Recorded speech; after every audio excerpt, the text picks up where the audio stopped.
So here we have all our ingredients for our Thai green curry. But first of all, we're just going to make our Thai green curry paste. The most important part of the dish, gives it all its depth and it gives it its flavour. We'll just start off by chopping up nice and small our onion and our garlic and our ginger and also our galangal.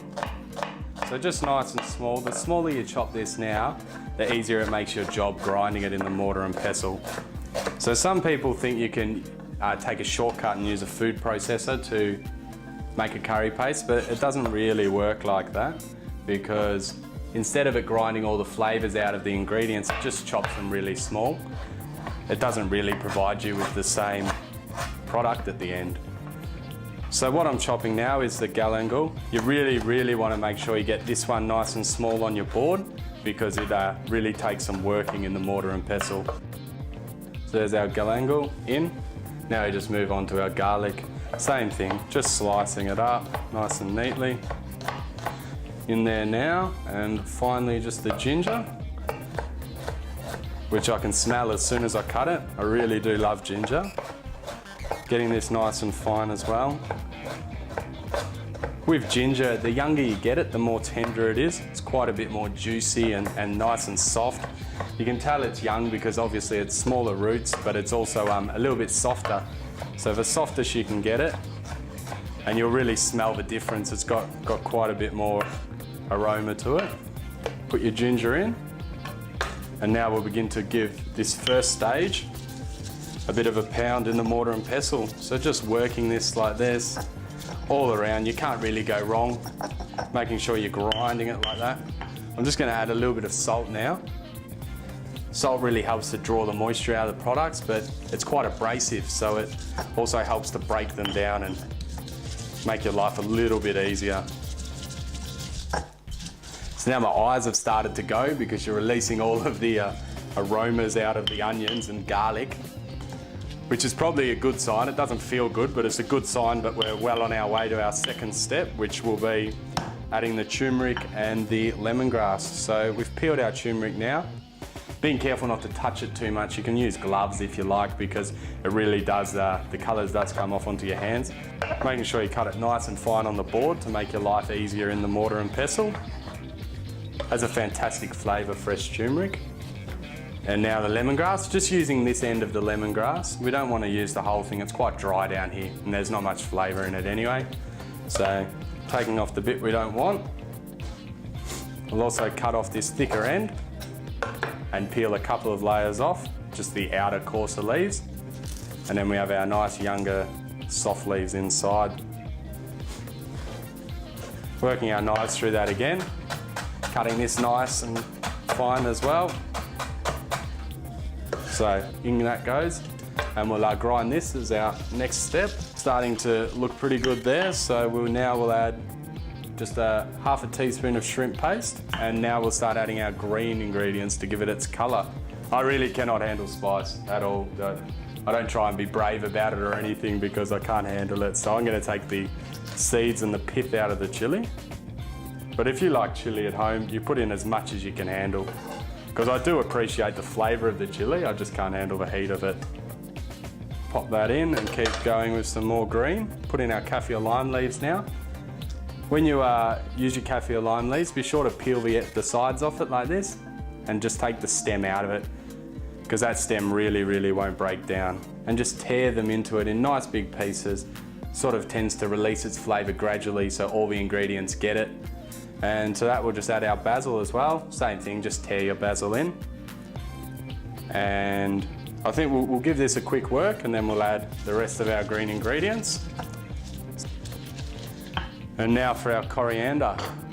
For the coriander in this curry, we've got to use the root. So not the stems, the actual root.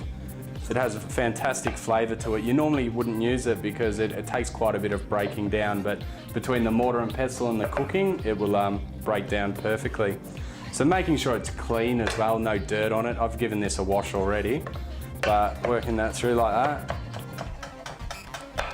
In that goes. And we'll also add around half of those leaves to it as well. And that'll give us the fantastic green colour we're looking for. So working those as well. It doesn't matter if there's stalk in there, the stalk has a great flavour. Don't bother picking the leaves off one by one. And finally, just some green peppercorns. I'd say around 20 or two heaped teaspoons, I'd say that's about. And now we just got to work this until it becomes nice and smooth, and it should form into a nice paste. All this needs now is a bit of salt and a bit of sugar, just to finally just get every last bit out, every last bit of flavour out that we can get. And that looks pretty good right there. We're ready to turn our curry paste into curry. To do this, we'll need a tin of coconut cream, 150 grams of diced chicken, a teaspoon of fish sauce, and a teaspoon of lime juice. But we'll start off with a little bit of oil to fry off our curry paste. This really lets all the aromas out of it, and it definitely develops the flavour a bit further. So about medium heat you want your wok on. You need to cook it out because of the onion and the garlic in there, and all the lemongrass and all those things. It really helps let all the moisture out. You can smell all the aromas come alive. Now we're going to add our chicken in. If you need to, add a little bit more oil. Just making sure it's on medium heat. You don't want it too high, because if your curry paste burns, then it's really going to change the flavour. So working that round. You're certainly not trying to cook the chicken at this point. You just want to get some colour on it. You can also see the curry paste has definitely lightened up a bit and changed colour, but it certainly smells absolutely fantastic. So to this now we add our coconut cream. Getting all of that out. We'll add our teaspoon of fish sauce. I'll turn that down a little bit, it's bubbling a bit hard. And a teaspoon of lime juice. Now we'll also add to that around 200 mils of just water. And in that goes. Give your curry a little bit of a stir, just so it all gets combined.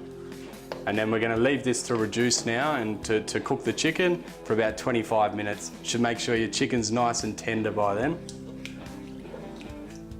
So now our curry's been ticking away for about 20 minutes, giving me a chance to tidy up a bit and cook some rice. And it's ready to serve. It's thickened up quite nicely. And it smells absolutely amazing. The whole house smells of Thai green curry now. So just scoop it out, making sure you get plenty of sauce because it's absolutely delicious with the rice. So just ladling that out, bit of chicken on there. And there we have our traditional Thai green curry. Tastes absolutely amazing. The house smells amazing too. But after the break, we're going to do a traditional Thai dessert, sticky rice with mango. I'll see you then.